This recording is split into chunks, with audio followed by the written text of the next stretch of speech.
Hi, everyone. Welcome to our second annual virtual gathering for the Winnebago Alumni Association. I am so happy that so many people were able to make it tonight. And after a little bit of a delay, we will get started right now. We have a great lineup this evening. And for the second year in a row, I'm thrilled that our resident cocktail connoisseur and chef are going to start us off. So first up, we have Alex Zwetschgenbaum, who is going to create a fantastic cocktail for us. And those recipes were sent out. And I'm happy to share those again with everyone after this, and we'll post them on Facebook as well. But Alex, I will pull you up right now. Welcome. Hey, what's going on? So happy to be here. I'm Alex. I was also known as Zwetch in Lodge of 2006. And so tonight we're making the Patron game margarita. So first, I sent everything out, but we're gonna start with getting ready our garnish. So with half of a lime, you're gonna rub the outside of your glass and then drop it in a bowl or a plate of tahini for your salt rim. And then you just set that aside. Start with taking that lime and cutting it up, dropping it in the tin, a quarter of your sliced and seeded cucumber, slice that up, as well as however many jalapeno slices you can tolerate for the heat. And then muddle it together.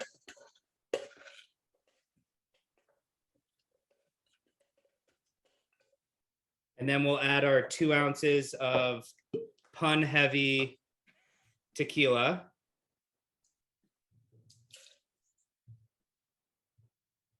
Oops.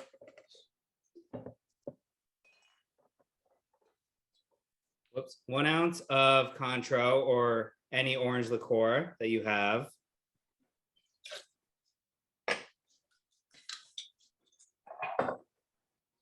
One ounce of lime juice.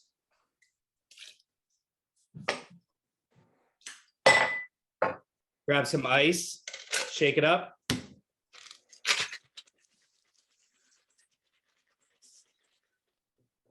And then take your glass and over a big ice cube,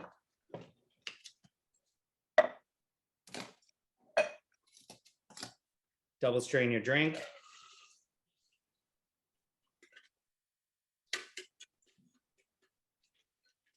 And you have what should be, with a lime garnish, a brown and green Patron margarita. Ooh. Fantastic. Cheers. Cheers. So how many of those do you recommend having before a patrol game? 4 or 5, 19. All right. Sounds great. That was fantastic. Thank you so much. And so up next, we're gonna pass it over to Chef Mike Friedman. Thanks so much, Alex. That was fantastic. Hi, everybody. Everybody can hear me, right? Yes. Okay, great. All right, just want to make sure. Sorry, my things all messing. My name is Mike Friedman. I am of the Senior Lodge 96. Hi, Mark Goldberg. Hi, EJ. Your hair looks beautiful. I'm jealous because you have those lovely locks. Anyway, thank you for having me on again. Mike, you have other talents. Yeah, trust me. It's just restaurants and kids, and the hair just goes. But thank you for having me on again. Nothing but fond and amazing memories of Winnebago. I only have daughters, but I'm very excited that my nephews, Zach and Eli, are going to be at camp this summer. So at some point, I'll be able to sneak in and visit after and have some fun. But I cook Italian food down in DC. I have a couple restaurants, All Purpose, Red Hen, and then a couple new ones coming up, AP Pizza Shop and Aventino, that are Aventino's Roman inspired. And then I do pizza and I do pastas. So a lot of bread, a lot of cheese, a lot of just deliciousness and kind of homey classic stuff with seasonal twists. And we're going to talk about crostini today. So crostini are basically pieces of bread with different condiments, sauces, cheeses on them. They always have kind of either a classic combination or a seasonal accompaniment. And I'll do a couple of each day, some of my favorites that we're serving right now in the restaurants.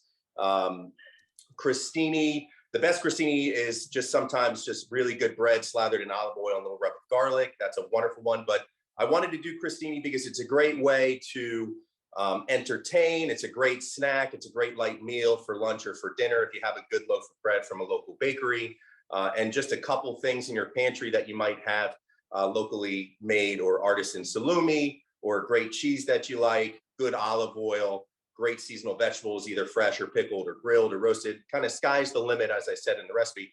You're going to want to start with good bread. We use good bread at the restaurant. This is a lovely rustic ciabatta loaf, but you don't need to get this one. What you can do is you can either grill it or roast it in a pan, get a lot of olive oil and sear it so you get that nice crunchy note. And then you're ready to kind of top things. You kind of want to let things cool a little bit, and then you're ready to put together your crostini. When you're doing a crostini, you always want to have a couple things in mind. You want something fatty or rich, and then you want something acidic or sweet to kind of cut that, and then any kind of textures that you can play with. So the first one we're going to make today is the classic one from my restaurant, Red Hen, which is a whipped ricotta crostini with black truffle sauce and wildflower honey. The honey's local, the cheese is local, the bread is local, so it's a really fun way to kind of incorporate. I'm going to tilt this down and hopefully we can see most of it. I apologize if you're looking at. I'll give you some direction, but my midsection. Yes, I apologize. A little bit lower. A little bit lower. A little bit higher. A little bit higher. That's perfect. Is this okay? Yeah, it's great. It's like I'm watching the Food Network. But oh my God, I'm on the Food Network as well. If anybody wants to see me lose my marbles on Beat Bobby Flay, I did that show once. It was a terrible experience. And he cheats. I'm just saying it in this environment, and this is a safe space for me. The guy cheats. But anyway, let's go on with it. You've got this lovely piece of bread that I've grilled, and then I've got a fancy way to put our whipped ricotta on, and basically I'm going to pipe it, and I'll show you it after. I'm going to pipe it on, and it just has a nice look to it. Absolutely delicious. Okay, so our lovely whipped ricotta goes on, and then this black truffle sauce, truffles and ricotta, or truffles and cheese in general, is such a lovely accompaniment. And I'm just going to kind of dot this here and there. Okay, and then top it with a little drizzle of truffle honey. I'm sorry, of wildflower honey. And you've got something that, at least at Red Hen, a little bit of crunchy salt or flaky salt or Maldon salt. Something at Red Hen that we can't take off the menu. It's absolutely delicious. I don't want to eat it to create that terrible sound for you, but trust me, it's delicious. The next one we're going to do is a seasonal crostini, and this one is with fava beans and pecorino, which is a classic pairing in Rome. During the spring in Rome, life comes back. You've got artichokes, you've got asparagus, wild asparagus, laurel, all the fresh herbs, fava beans as well, and spring peas. So they take the fava beans and they make a puree with them, and then they just top them with shards of pecorino romano, a little crack of black pepper. And I like to recreate that with a nice little puree of fava beans with pecorino romano and olive oil in here. And all we're going to do is take the bread and kind of just take the front of our spoon and slather it on there. And you've got this lovely brown and green crostini. Swetch. That was slick. I like that. Little bit of pecorino, couple cracks of black pepper, and you've got yourself your delicious fava bean crostini. And then the last one I like to do is kind of an ode to Emilia Romagna. And this one is made with mortadella di Bologna, which is, we know it as bologna, but it is so much more than that. It's a beef and pork sausage mixed with fatback and pistachio. It is the king of kind of the Emilia Romagna salumi artisan craft. And so I love nothing more than a nice piece of bread.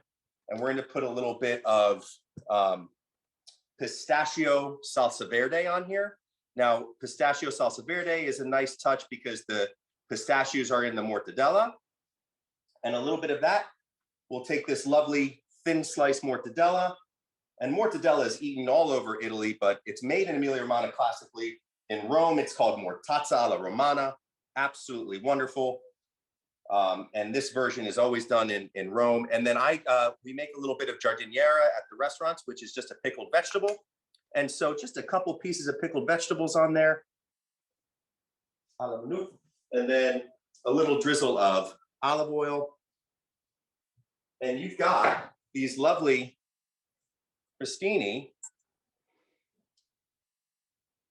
Uh-oh. You've got these lovely crostini here for you. I hope you enjoyed. I'm going to eat these now. And come and see me in DC. Please let me know beforehand. chefmaf@gmail.com. Check me out online, Chef Mikey DC on Instagram. But let me know when you're coming, because I always love to meet people from Winnebago or to see familiar faces. And thank you again for having me on. I love you all. You all are awesome. Uncle Phil, Uncle Jim, Uncle Paul, you are cemented into my childhood, and I couldn't thank you more for what you've done for me and for so many other children out there and men. Thank you. Thank you so much. That was absolutely fantastic. So great. Thank you so much. We always love seeing your recipes. Oh, my pleasure. I know I do, and going to eat in your restaurants, but always a treat. And it sounds delicious as you're eating it. So up next, we have the person most people know as Uncle Jim, I know as father, who is also known as the president of the Winnebago Alumni Association, a camper counselor, former director, now soon to be counselor again, is going to come on and talk a little bit about what we do in the Winnebago Alumni Association, what our mission is. And after that, up on deck, we have Oliver, who is one of our most recent alums, who was in the Senior Lodge of 2021. So Jim, I'm going to pull you up right now. Hi, and Dan. All right, well, cheers to everybody. We made brown and green drinks, and we loved our brown and green crostini. So thank you to Alex and to Uncle Mike for your part tonight. I looked through all the participants that we have. We've got people that I've known since they were 9. There's people here who've known me since I was 9. And I think it's these connections that we make, and why we're watching tonight, why we're still part of our Winnebago community, that's so important to all of us. We wouldn't be here. And I'm looking forward to hearing about the coming summer. I've been drawn back to Winnebago after 12 years away. I had a conversation with Andy in January, and I felt very strongly that I was hoping there'd be a place for me there to continue working with Winnebagans. And thank goodness there was, and I'm just counting the days. We're close to 19 whole days to a camp for me. I'm looking forward to that very much. The Alumni Association, we raise money so we can send people to camp, boys to camp, who otherwise would not be able to go to Winnebago. And it's been a dedicated service of the Lilienthal family for decades to see that this program continues. And I salute Uncle Phil and Uncle Andy for making sure that the Alumni Association is able to conduct our duty to send boys to camp. What's so important is in our world today, where we are becoming more and more potentially divisive, we have a chance in Winnebago to be inclusive. We have a chance in Winnebago to spread our way beyond Echo Lake and Fayette. And that's such a great value in today's world. And it's incredibly important that we share that with others who otherwise couldn't make it to camp. And that is our mission, is to make sure that every boy at Winnebago knows a lot of different people at Winnebago and knows a lot of different kinds of people, so that when they go out into the world, there's a greater appreciation and a greater perspective of all the lives that we want to lead. And I hope that you'll have 2 goals tonight, 3 goals tonight. The first goal is making a donation to the Alumni Association. The second goal is find someone in this participation list that you haven't connected with in a while and reconnect with them. Check, not just chatting with them, but find a way to reconnect with them in a meaningful way for each of you. And thirdly, and always, have fun tonight with our presentation, and have fun as we go throughout the days and months of the summer. Thank you very much, and cheers. Thank you. That was great. Cheers. We will hear from Uncle Jim and Aunt Ann a little bit later. Yes, one more time, a little bit later. Well, and we just like to see your face. You don't have to say anything. Up next, we have Oliver, who, as I said, is of our most recent alumni group. And I'm going to bring him up right now. Hey, Oliver, how are you? Let's unmute you. I'm doing well. There you go. So we want to hear, many of us haven't been to camp in years, decades. So we all want to hear about last summer, what was new, what was great, what were your favorite things? Well, I mean, last year was my senior year. Like that was my 8th year. I was a double Falcon. So I've spent the past 8 summers of my life at camp, full 8 weeks. And senior year, even though there was like COVID restrictions and all that stuff, we got through it pretty quickly. Andy did a really good job of making like a sort of bubble where everybody was able to have like masks off and stuff. And we still had to deal with all that stuff era year and senior year. But it definitely is like still to date one of the greatest experiences I've had. I mean, both my senior trips were as monumental as made to sound and be. And I mean, thank you for digitally hosting me.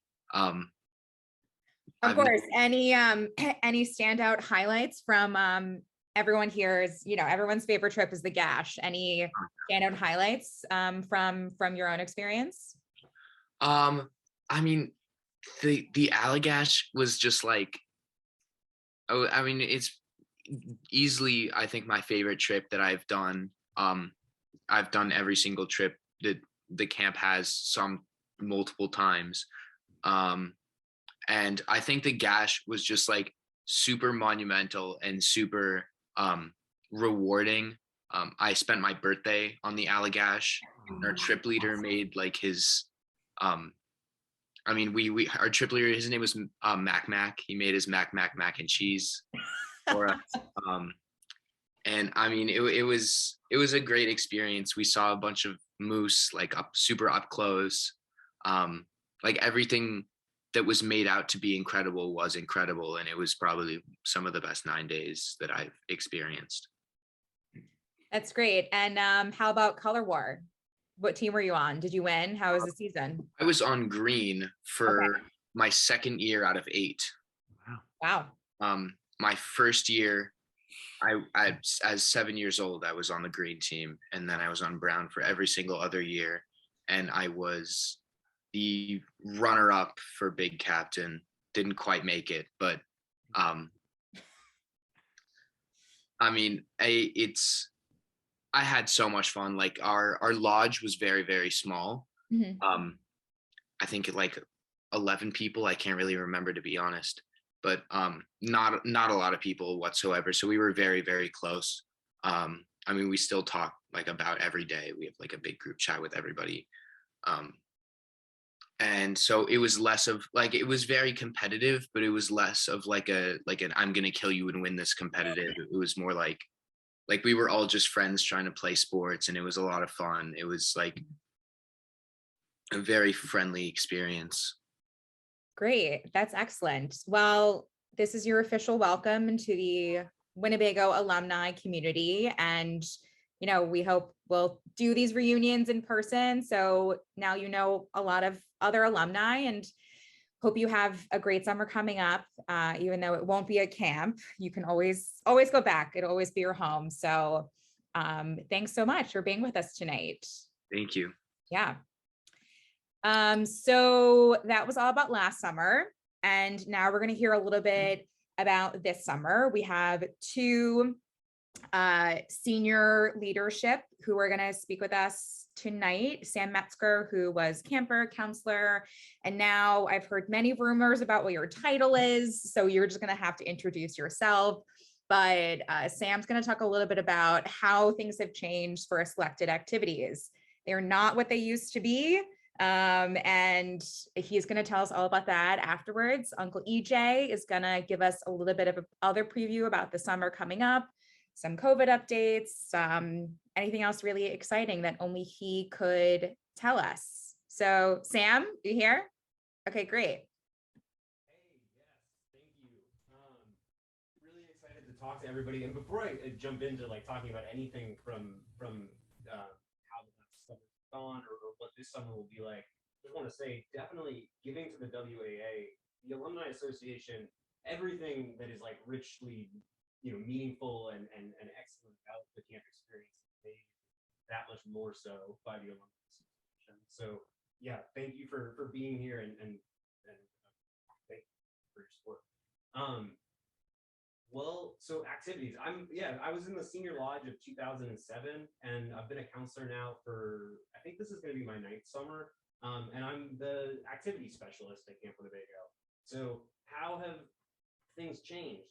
So much, and yet so not much also.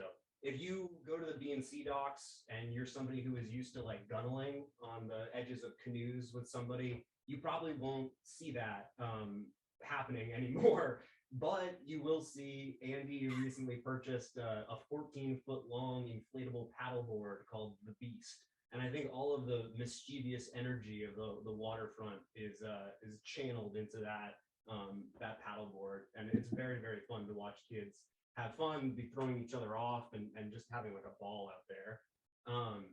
With activities, the other thing that you would see on the B&C docks is, I know Blake Dresser, I think he may have left, but he was on the call earlier.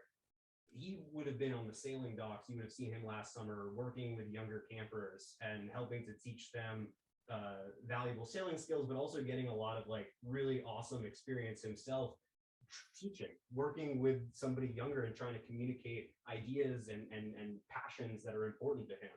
That is so exciting. And we're looking for opportunities in all of our activities to do things like that.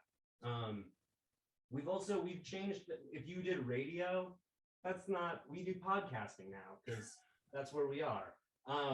And we find ways to share those like creative activities. There's been like listening booths set up in the library at different points throughout the summer. And we're doing that not just with podcasting, but there's been a new assembly the past 2 summers called the Waterfront Art Extravaganza, where the camp gathers on the waterfront and we check out all the arts and crafts that people have made, the pottery that they've fired, photos they've taken. And all while that's happening, there's like music being played. There's a counselor that's posing and is having like their portrait done. There's judges that are dressing up and giving out awards. It's just it's a really fun opportunity to highlight and celebrate campers' work. And like that's what we're really trying to find as many opportunities to do. The other thing I'll say, I guess just with COVID, some things had to be adapted. So like with woodworking, we couldn't be in that little woodworking shed for the first 2 weeks until we knew we had all tested negative. And so our really talented woodworking counselor, Dave Huffey, who I think it was sixth summer this summer, he was below the senior lodge building shelters and teaching the campers other things that they could, like ways they could lash together sticks and create something sort of like practical to hold something or do something that they could do on their trip. And that spirit of like adaptability, that's what the past 2 summers have been all about. We have not been in the lodge for our assemblies for the past 2 summers. And so our theater counselors and all of our assemblies were finding ways to adapt and use the space all around us. The last thing I'll say about the space is that, and another big COVID change was this summer we are going to have trip days and we'll go outside at camp. But in the past 2 summers, we haven't had trip days. And so EJ and our program directors have had to figure out ways to keep all of the kids engaged in camp, but doing something that like feels different than our normal schedule. And so finding solutions, finding fun things like that. We've had a LARP fest on those Wednesdays the past 2 summers, once a summer. It's called live action role playing, where the campers get split up into groups where it's like the giants and the mages and the druids and the thieves. And they have these storylines that have been written out for them and they're led by the arrows, the seniors, and the counselors who sort of like facilitate the turning camp into this magical kingdom or wonderland. And I think the most exciting thing about something like that is after that's over, you'll see kids coming out of places in the woods of camp. You're like, why are you? I've never seen you, this group of kids like hanging out in the woods below the lower tennis courts or whatever it is. But it's because they're thinking like, what would the lion, like what would the mythical lion creature that lives here be like, or what would it do?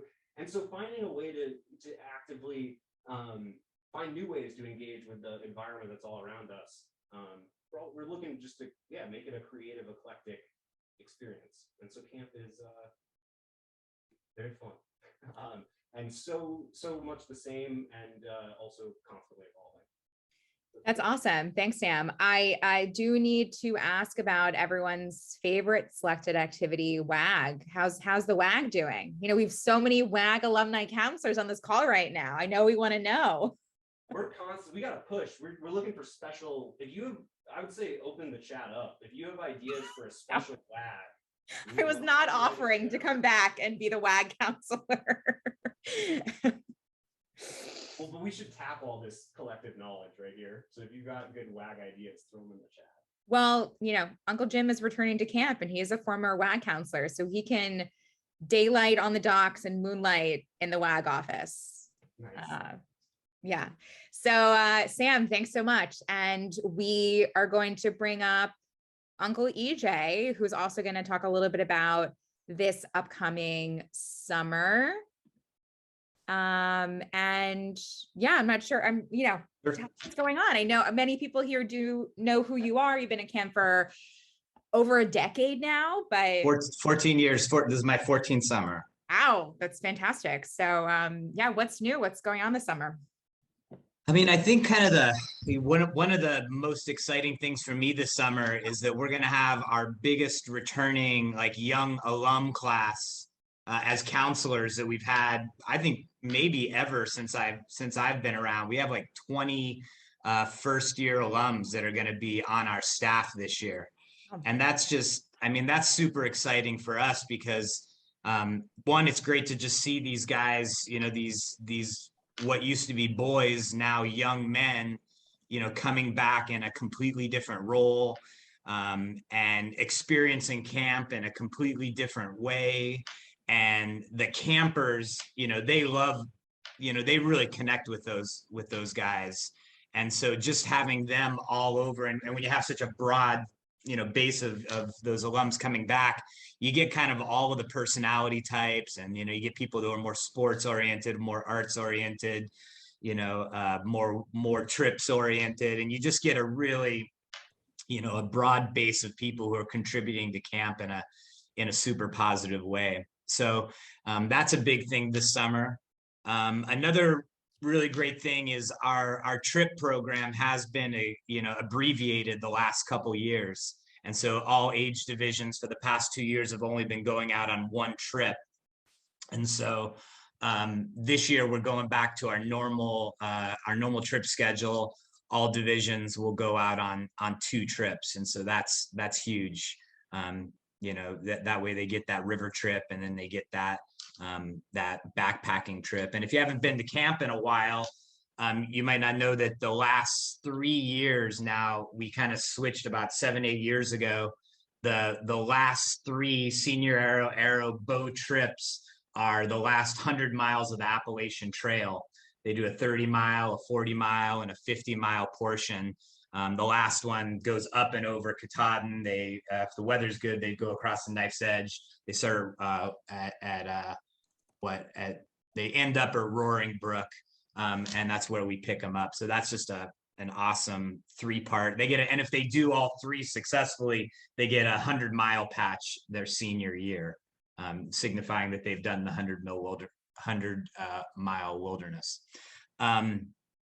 You know, just briefly, the other like really kind of interesting thing is, you know, camp over these past 3 years has been a real nice, like sort of barometer temperature check of where kids are and how they've processed COVID and home learning and just everything that's crazy that's been going on in this world. And each summer there's definitely like a different feel, and we don't totally know what we're facing, you know. Like the first year, I think the first year when we were one of only 20% of camps in America who opened, I think we thought maybe kids would be a little more, maybe homesick or a little more cautious showing up. And what we found was that the kids were amazing, that they were just ready to rock from the minute they got there. They were also incredibly adaptive to the fact that, especially that first year, that we had a lot of restrictions, that they were wearing masks all the time, and we had this really crazy cohorting system that started off with very small groups and sort of eventually got bigger and bigger. And they were 9-year-olds with frontal lobes barely cooked at all, were understanding the long-term effects of their short-term actions. And so and I think we were able to use it as a real sort of learning point for kids, and framing it in through the values of camp, of community and empathy and leadership, and that we didn't just sort of have rules for that it fit into our value system. And so that was really cool. So and the other thing that has been really interesting is just watching, camp is an interesting thing because we're developing these 8 to 15-year-olds, but then we also have this group of people every year that comes in that's 19 to 50, and we're definitely invested in or plus for Jim, maybe a little bit above 50, we're developing those people as well, and that's been really fascinating to see. One thing Andy and I have talked often about is sometimes we feel like the 19 to 30-year-olds are more profoundly affected by these last 3 years than the 8 to 15-year-olds. And so it's been an interesting challenge managing that cohort and getting them to buy in, and so it's just been a really interesting but incredible 3 years. I think anybody who's been at camp for these last 3 years will tell you it's felt like a blessing and just a gift to be there. So protocols starting at the beginning of the summer are going to be the loosest they've been for the last 3 years, but they will be there. We've done well. I think Uncle Tom will tell you, I think we've done a good job of balancing being safe but not being panic stricken. And I think the kids have appreciated that. So yeah, it's been a great 3 years. It's a summer of coalescing, coming together once again. We're excited to do it. We got an amazing leadership team. It's great to have Jim. It's great to have Uncle Tom. Uncle Sam's amazing. I mean, we have a couple of Ben Shep is an incredible section leader. We got a non-alum guy, Ryan Belial, who's part of the dyad that is running the program director position. We just got some fantastic people at the front, and it's going to be another, pretty amazing summer. That is so fantastic. Thank you, Uncle EJ. My jaw dropped at Ben Shep being a section leader, because I was his Eagle counselor in 2008 or 9. And that's one of the best things about Winnebago, is seeing the, kids who were their counselor and now they're taking care of other kids. And it's wonderful. He's an ASL champion on the Arizona team in all right, 2013. great. Watch out. Okay. Sam's team beat ours last year, so watch out, Sam. All right, thank you so much. We look forward to seeing all of the updates that come from you this summer, and it'll be fantastic. Thank you. So up next, I am so excited to introduce Brian Morabito, who is going to delight us with some hilarious thoughts and feelings about camp, about life. I don't know. We invited him on. Brian's very funny. He's an actor. He does comedy, always starred on the Winnebago stage. And I'm just gonna let him do what he wants to do. So I'm a little nervous, but he is gonna be fantastic. So Brian, if you are ready, if you could turn your video on, I will spotlight you. Yeah. Yep, there you go. Okay. All right. Hey, oh. Yeah. Oh man. Oh geez. I feel so silly right now. Well, I skimmed the invite, and I thought Grace wanted me to be Zwetch doing the drinks. Sorry for the confusion. No, that's on me. It makes more sense to have Zwetch do it. But I did prepare some. I mean, this is just this is garlic in beer. So if anybody, you can make that at home. I can send you that recipe. Man, that's tough. And you know what's horrible is that my backup plan was to do a fundraising pitch for Winnebago. I had no idea Jim was going to snake that from me.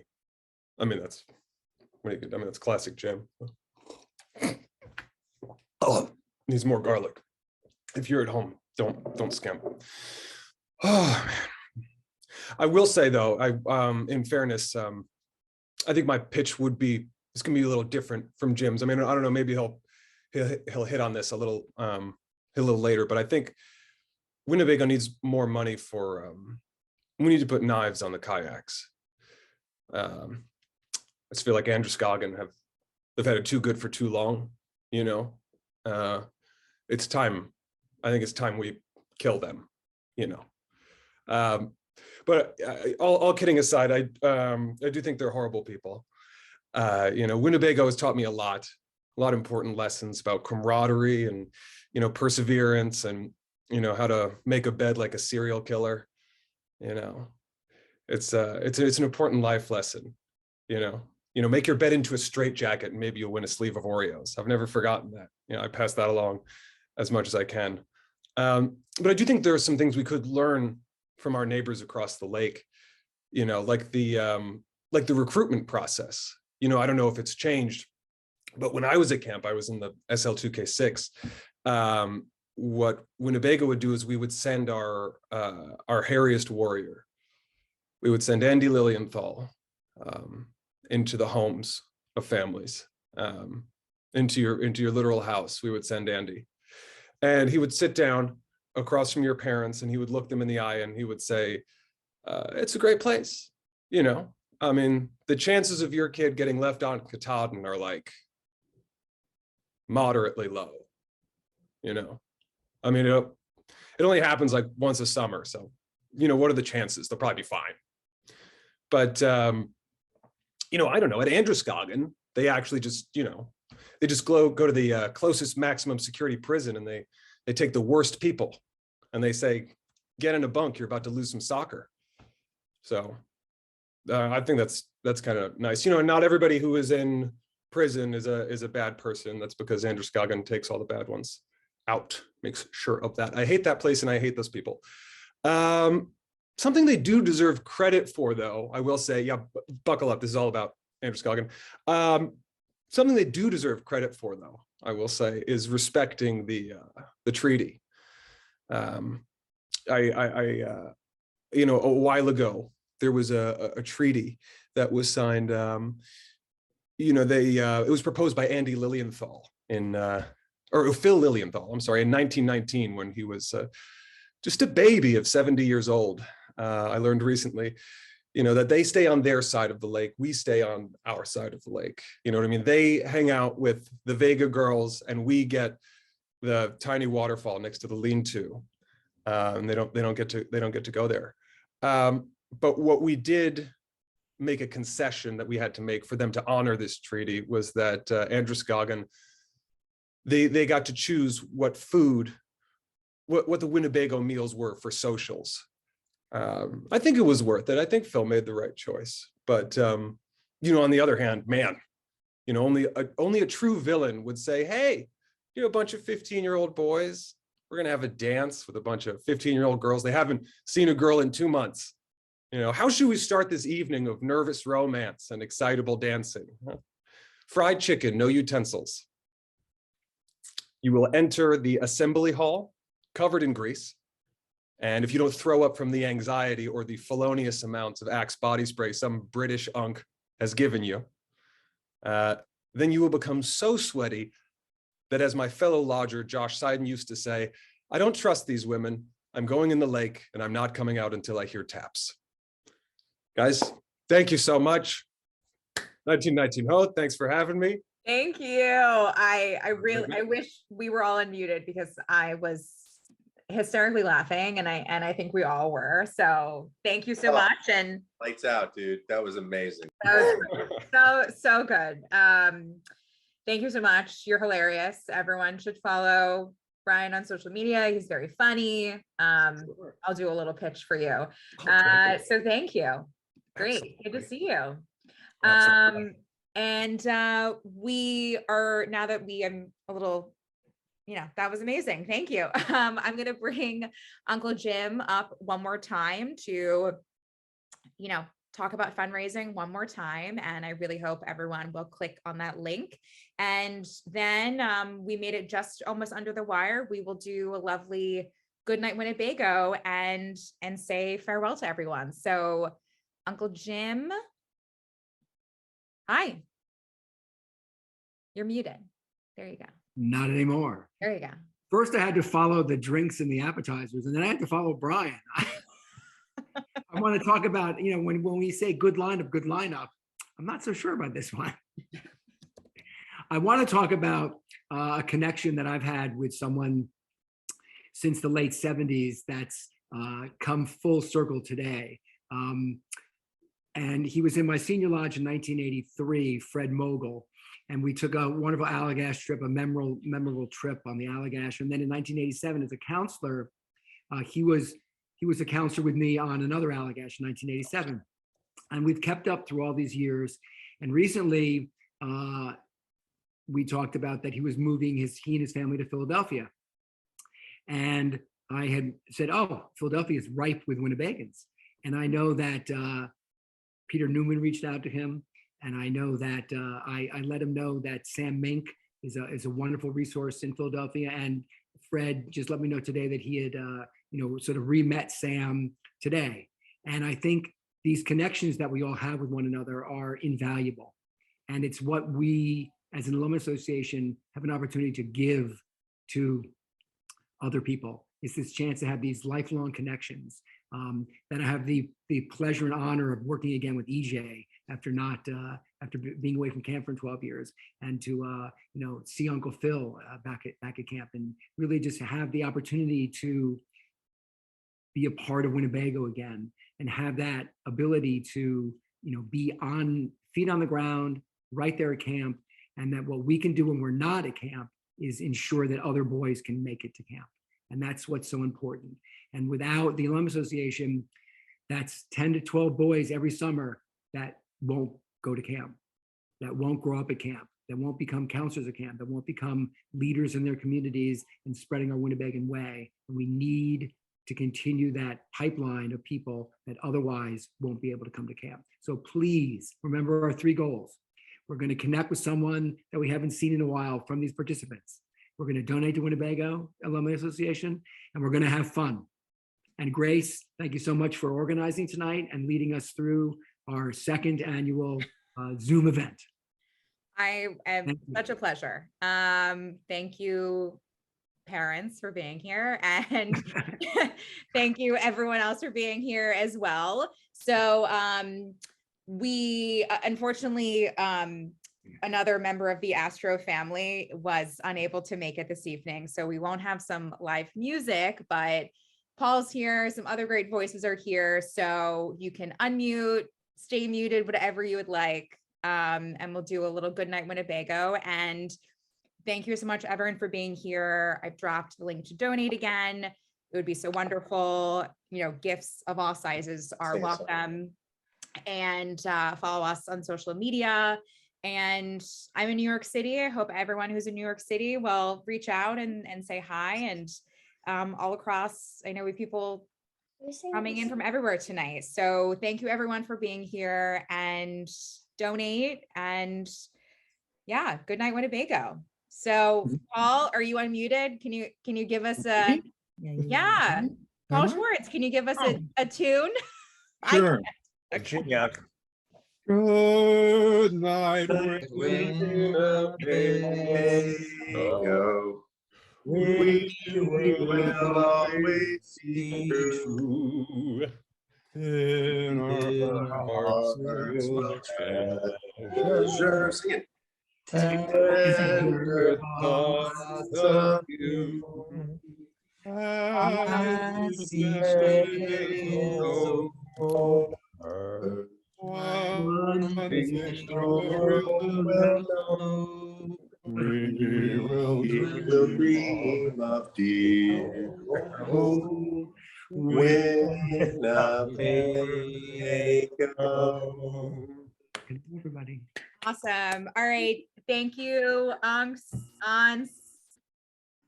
alumni, friends. This was great. Thank you so much. Have a wonderful evening. Stay safe, stay healthy, and we'll see you everyone again so soon. All right. Good night. Thanks, Racing. Thank you. Awesome. Thank you. Thank you, guys. Good night, Thank you Winnebago. all. Bye. Night, Winnebago.